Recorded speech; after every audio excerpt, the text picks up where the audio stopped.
glass. That's what we start to hear. Yeah, it's upside down. Everybody's yelling, the building's coming down. We start running. I remember I went like this. I snatched a guy's name tag off of him because I wanted to be able to give his family some clothing. I grabbed his name tag, so I grabbed your book. I start running down the escalator. I get injured. Now I'm injured. I can't run, I can't walk, I can't do anything. A piece of concrete had hit my ankle. I was trying to get out. So there's a dust cloud coming down. There's debris. I think this scene is in one of the movies I've seen. There's debris coming down all around me. Yeah. I mean, there was a Fox video that showed some inside stuff. And I'm in that Fox video. Maybe that's what I'm thinking of. I've been on a number of different videos. Actually, there's a couple of Fox News reports, and if you Google my name, you'll see a lot of stories. It's funny it's ironic how Fox has a lot of the the first stuff that was out there. Fox had some of the. They were the first news cameras there. They actually showed me loading the girl with the burnt face onto my ambulance. But anyway, I hear we hear this noise. We're hearing what sounds like explosions, but I'm saying it's metal to metal. We don't know. I'm running for my life. I always carried rosary beads in my pocket. Today I left them home. They're in my briefcase. Shame on me. Like I said, I'm a very Christian man. Anyway, I remember making my peace with God that I was going to die. I grabbed my crucifix. There it is, still on me. It's the same crucifix I had on 9/11. This crucifix means a lot to me. I remember saying, God, I'm going to die here. I hear a voice. Yo, Citywide, let's go. It's coming down. And I'm like, I can't. I'm injured. All I remember seeing was a Port Authority patch and a shield. And the shield number is 1236. And I'm going to get to that number in a little while. I remember seeing 1236. Well, this gentleman, fireman carries me out as the building's collapsing. We get out, we're getting pulverized. He grabbed a piece of something to throw over us. We're getting pulverized with all sorts of debris. Finally, so you feel like someone saved your life at that point? Mark Myers, Port Authority cop. Okay. And I'll tell you the story if you want to know how I met him for the first time. I'll tell you that story also.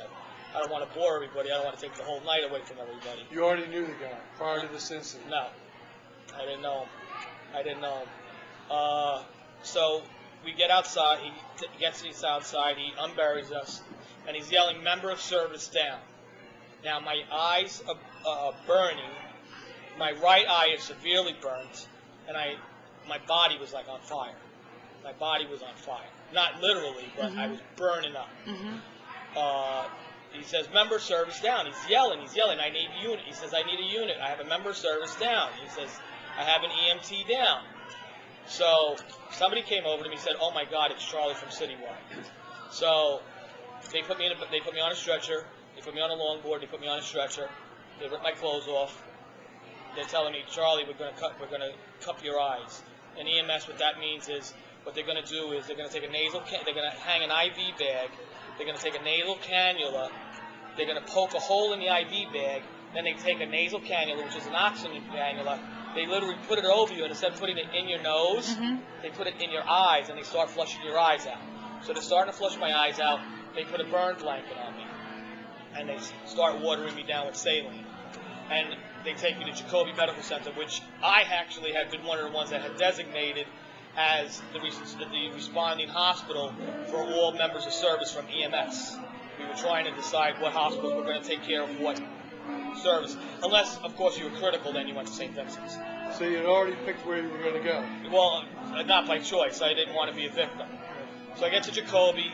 I had to endure them stripping me butt naked. My eyes still burning. I could see a little bit. My right eye, I had no vision. Was this from dust or fire? This is fire and dust. Okay. I had no vision. They're telling me, one of the nurses knew me, says, "Charlie, your face is severely burnt. Your face is burnt. You have first to second degree burns on some of your face. Your neck is all second degree burned. Your back is all second degree burned." So they decontaminated me. I remember them spraying this smelly green soap Yeah. all over my body. They did this with a squirt gun. They're squirting me and taking a brush, like a sanitation brush, yeah. and brushing it, like a car wash brush, brushing it against my burnt body, decontaminating me, because I would have contaminated. And then the gentleman says to me, "I'm sorry." He says, "You got to assume the position." Let your imagination go from there. Yeah. So they decontaminate me. They put me in a wheelchair. They put a blanket over me. They take me inside. They put me flat on a stretcher, and they were like, "Oh my God!" They put burn blankets on me. They're pouring saline on me. They were like, "We got to get him. We got to get his eyes irrigated. His two eyes irrigated." Because all the time I'm complaining. I can't see. With my left eye, I was seeing shadows. My right eye, I couldn't see anything. So they were worried about my vision. Finally, I'm there for about 2 hours. About an hour. I'm estimating time now. I don't have a watch. I can't see. Just looking up at bright lights. I'm like this, looking at that bright light, and all I see is water coming into my eyes. I can't close my eyes because now they've got them with clips. Right. They've got my eyes clipped open, so now I'm uncomfortable. So they give me something for the pain, and they're irrigating my eyes. Finally, I hear somebody comes and taps me on the forehead like this. Taps me, said, "Can you tell me what happened to you, sir?" I said, "What the fuck do you think happened to me?" I said, "A fucking skyscraper just fell on top of me." And he was sorry, it was a precinct police officer. "Is there anybody I can notify?" I said, "My fiance and my mom." He leaves. A little while later, another guy comes, puts his hand on his forehead. "I'm Father D'Angelo." I said, "Father D'Angelo, it's Charlie." I said, "You don't recognize me, it's Charlie from St. Thomas Aquinas." He says, "Oh my God." And I knew the priest knew me, and he gave me a blessing, and he says, "God will be with you." And finally, after a couple of hours, they take the caps off my eyes. They were like, "All right, we want you to close your eyes and keep them closed. We're going to wipe you clean now." Meanwhile, the whole time, they're suctioning my nose, they're suctioning my mouth, they're suctioning my ears, and I see shadows. I'm seeing shadows, my eyes are open, of them putting stuff to the left of me. Well, when I finally got to open my eyes, I could see a little bit out of my right eye, but my right eye was still burning. And I look over to the left, and I see all this black as your sweater, black crap. Oh my God. On the side. And it's weird because when we see this on TV, it was like all whitish gray, like it wasn't black that we would see. When you mix gray with white and you add thickness to it, or water, liquid. Yeah, liquid. Yeah. It turns black. Yeah. So my liquid from inside my mouth and everything turned black. So they take me upstairs to the ophthalmology suite. They examined my eye right away. They said, "You have a severely scratched cornea here." I said, "Am I going to lose the eye?" They said, "No, but we're going to put some medicine in your eye. We're going to patch you." He says, "You're not going to be able to look out your right eye for at least a week or two." I said, "Do what you have to. Please help me keep my eye." They do what they have to. They patch my eye. They said, "Okay, how's your left?" They examined my left eye. My left eye didn't have, thank God, any scratches, and I was able to see now because they had flushed everything out.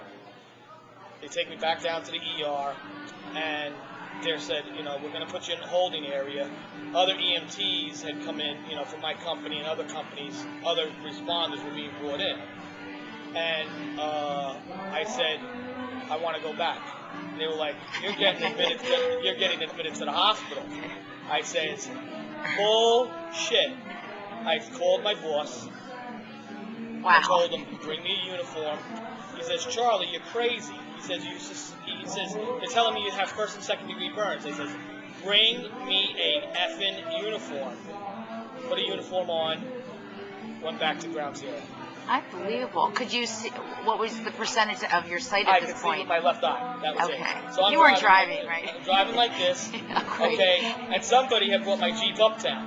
Oh. So I drive my Jeep back downtown. Oh my God. And everything was kind of in order until all of a sudden we see people running again, and I look over and Building 7 is collapsing. And so this was 5:20. This is about 5 o'clock in the afternoon from when I got injured at